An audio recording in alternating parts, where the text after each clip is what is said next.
Well, hello there and welcome to Broentific. I have no idea why I'm doing this with my hand. It's kind of addicting. But anyway, this newest video series is about things that are either very hard to find answers to, or they have answers, but those answers tend to be very generic in nature and we deserve better than that.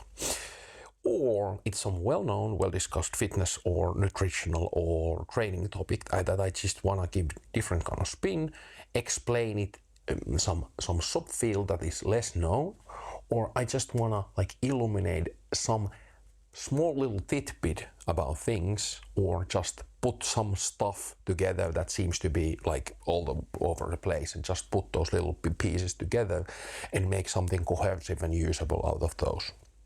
Or just want to discuss something or whatever. Let's get going. We're gonna start this video series with I think is a massive bang. And what I'm talking about here, I'm talking about the maximum muscle mass you can put into your body as a natural lifter. I think everybody who's serious about lifting has wondered at this at some point in their life. And it actually has very beneficial real-life usages for planning and stuff, and I will explain those also, but let's start on the matter. So we're gonna use these three different data sets. First one is the actual scientific study they did for the maximum muscle mass. They used an FFMI scale. Second of all, we're gonna use the classic bodybuilding rule set for a reference. And then we have these European guys, I don't know where that person is actually from, but the person collected for decades different athletes' data and has a good estimation what is the maximum. I can tell at this stage, to ruin the whole thing, everything correlates with one another, so it's pretty much the same. And also, if we have the time, I will discuss this so-called Herculean gene, and what is the maximum potential there, and how uncommon is an actually having an Herculean gene, what it actually is and how it functions.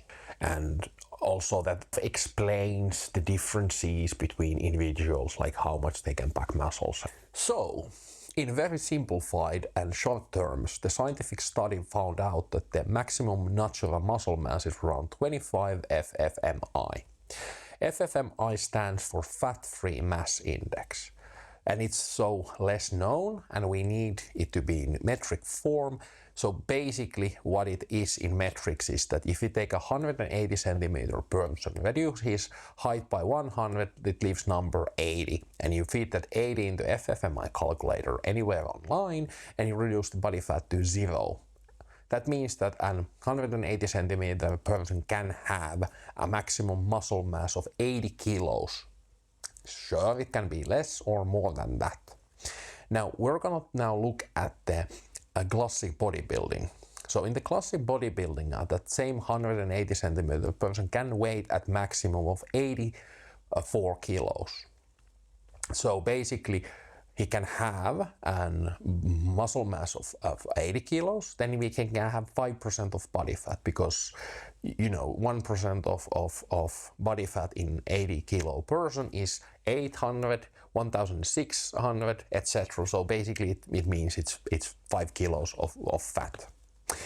Now, on the last piece of data, on the European kind of side from that study, they found out that, hey, it's height minus 100 plus minus 3. So a 180 centimeter person can be between 77 kilos and 83 kilos. Yeah. That is actually, by the way, correlates with the top end and the lowest end on the study on the maximum muscle mass. So some people were a bit over there and the FFMI 25, but nobody reached FFMI 26 or anyway. Point being here is that could 83 kilo person take part of classic bodybuilding contest? Wouldn't he have extreme difficulties with just having a 1.2 to 1.3% of body fat? Well, no. Well, it would be significantly difficult, yes, but it's not impossible. Why? If you lose any significant amount of weight, you will lose muscle glycogen. 1 gram of muscle glycogen is tied to 3 grams of water. At the contest weight, you will lose significant amount of that muscle glycogen So yes, the cut would be difficult, but you would still be able to reach that 84 kilos on contest weight. So it wouldn't be so freaking stupidly difficult to actually make the cut, but that's how it basically goes. If you have a maximum muscle mass as natural, you can always take part of the classic bodybuilding contests. Which leaves us to actually looking at the Herculean gene. But first, the conclusion about this. So maximum muscle mass is around your height minus 100 plus minus 3. Now, obviously, people who are 150 centimeter tall or 2 meter tall or female, whatever, it's a bit different between, the scales are a bit different. Which leads us into actually discussing the Herculean gene.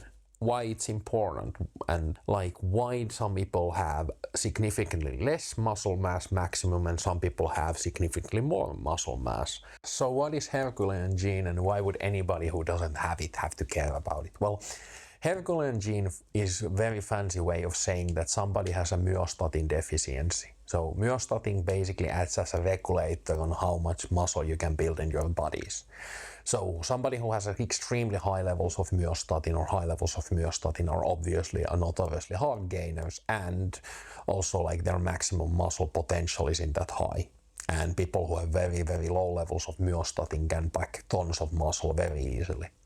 However, like while it sounds like a lottery winning, it is not always that, because in the studies they found out that often the Herculean gene expression and the very low levels of myostatin is the muscle quality is lower, and it comes out with a host of negative side effects. So basically what the quality means is that the force production for the lump of muscle can be significantly lower than with somebody who has a higher levels of myostatin or less muscle. So the muscle quality is a bit could be significantly lower.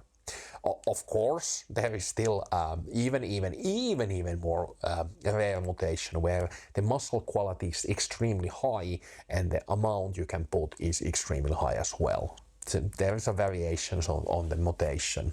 Every one of us have some level of myostatin, and it affects your body like how much muscle you can pack. So unless you're very high on that scale or very low on that scale, it doesn't matter. It's a height minus 100 plus minus 3. So could be that, hey, those people who have extreme myostatin deficiency might have plus minus like plus 10. So even with myostatin deficiency, you're not gonna get into the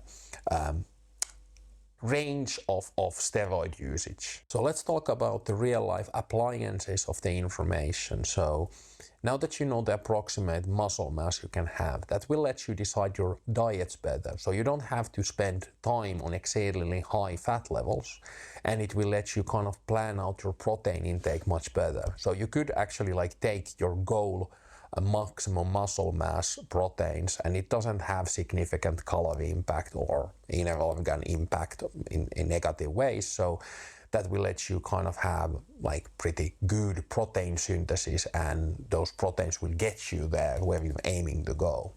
You know now that where it's going to be around, so you don't have unrealistically high or low expectations on what's achievable naturally. So that will let you kind of plan out those things better. When I started, there wasn't like much information about this topic. There was like inklings, but there wasn't really much discussions like where it is. So I spent so much time being at stupidly high fat levels and having very unrealistic expectations just how much muscle I can build on my body. For me, it's like being that I'm maximum peak muscle mass is a bit above like 83. It's like 83 point something for whatever.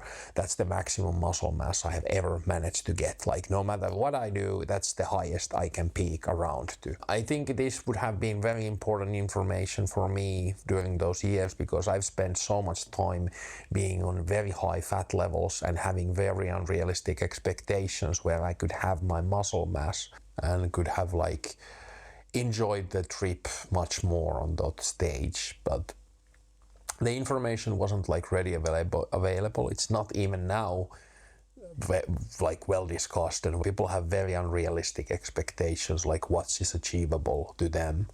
I think it's part of the fact that if it would be like the first Google search, people could like kind of realize that, hey, most athletes and like professional athletes and bodybuilders and fitness influencers and stuff, they're like not there normally. I don't know if there ever been time that people have so unrealistic body expectations and like wild imaginations, like what's achievable naturally and like what is a great body and what is a great physique. Steroids really like affect that, and the social media and the photoshopping and the editing and everything affects it, and just the prevalence of BDS, those performance-enhancing drugs. So you can basically put your favorite fitness influencers into FFMI calculator or use this data I gave to you today, and you realize that, hey, either everybody is like the world's most potential person who has ever lived, or most people are just lying about their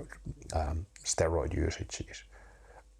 Anyway, hopefully this has been as informant and a little bit fun, even though it wasn't joking this time much. But yeah, hopefully this was enjoyable experience. See you in the next video.